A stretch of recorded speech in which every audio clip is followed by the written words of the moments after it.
Good evening. You're watching Just the News. I'm Amita Balachandra. We're starting off with updates on hijab ban. The Karnataka High Court today uploaded the interim order passed in the petitions challenging hijab ban in colleges in the state.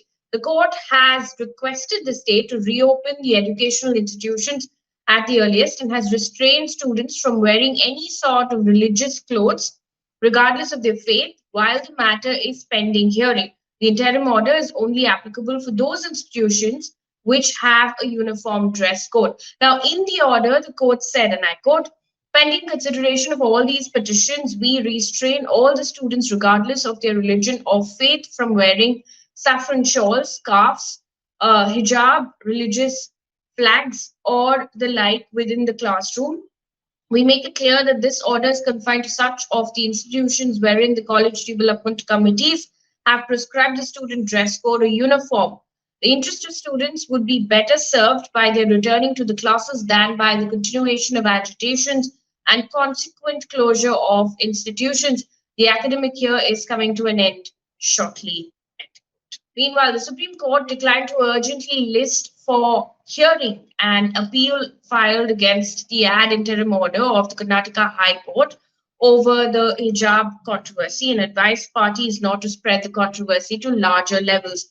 CJI and V. Ramana said, and I quote, don't spread these things to larger levels. We also know what is happening there, and you also have to think over whether it's proper to bring those things to Delhi, national level issues, and all of that.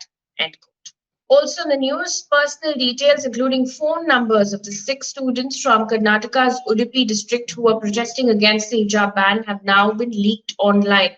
Now, according to PTI, a police case has now been filed. The police superintendent of Ooty district said, and I quote, appropriate action will be taken once documentary evidence of the leaked information is available, end quote. Now, the parents have expressed fear that miscreants might use the details to threaten the girls. Now, the Karnataka state government has decided that classes for 8, 9, and 10 high schools will open on Monday, and the decision on reopening colleges, however, will be taken later. The order comes as the state government had ordered the closure of high schools, if you remember, for 3 days after the controversy on wearing hijab inside classrooms in the state, with clashes erupted recently. Moving on from the story now, on to COVID updates. Sikkim and Gujarat have both lifted restrictions. Markets, shops, and commercial establishments in Sikkim shall function as normal. In Gujarat, businesses, including restaurants, will be allowed to operate until 11 p.m. in these 8 cities, while home delivery services by restaurants and hotels are permitted 24/7. Now, February 11th to 18th, curfew will be imposed in 8 cities from midnight till 5 a.m. Now, vaccinated travelers can enter United Kingdom without taking any COVID test starting Friday, according to Associated Press, after the government scrapped one of the final restrictions imposed over the past 2 years in response to COVID. Now, British residents and visitors who have had at least 2 doses of an approved COVID vaccine only need to fill out a passenger locator form before traveling to the UK. Unvaccinated people still have to take tests both before and after arriving, but no longer need to self-isolate until they get a negative result. Now, Russia has reported over 2 lakh COVID cases for the first time since the pandemic began in the last 24 hours. It also recorded 722 deaths in the same period. The previous state had reported 1.97 lakh new COVID cases.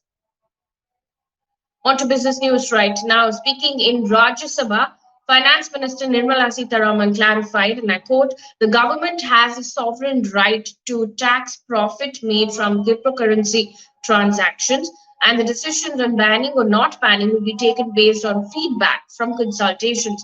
I'm not doing anything to legalize or ban cryptocurrencies at this stage. We only have taxed the profit emanating from the transactions, end quote.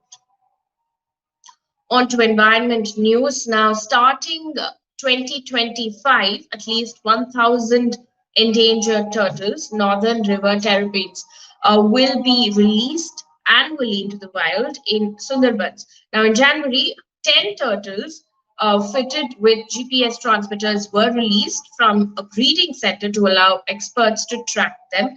Hindustan Times has reported that the species was once widespread in the mangroves and estuaries of West Bengal and Odisha, but overfishing has led to a rapid decline in the population.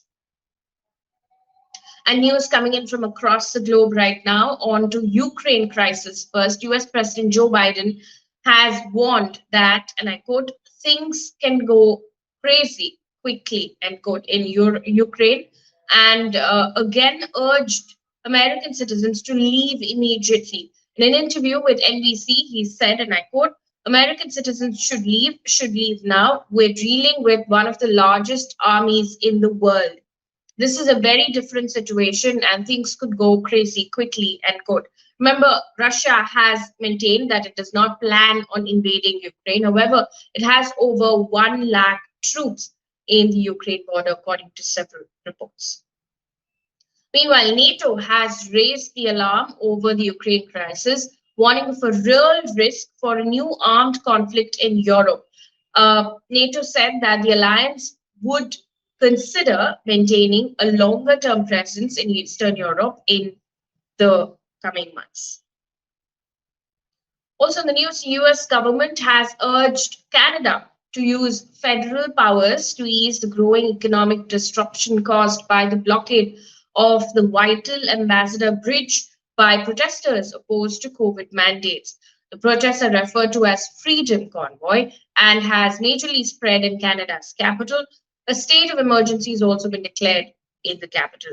One piece of good news before we wrap things up here on this bulletin. Ooty's block educational officer, who's called R. Karthik, has been conferred the National Award for Innovation and Good Practices in Educational Administration. Now, this is according to a report by the New Indian Express, which says that he was awarded for helping students to clear the NMMS exams. He also helped poor students get scholarships and took steps to increase student strength in government schools as well. That brings us to the end of this bulletin. Thank you so much for watching. Good night.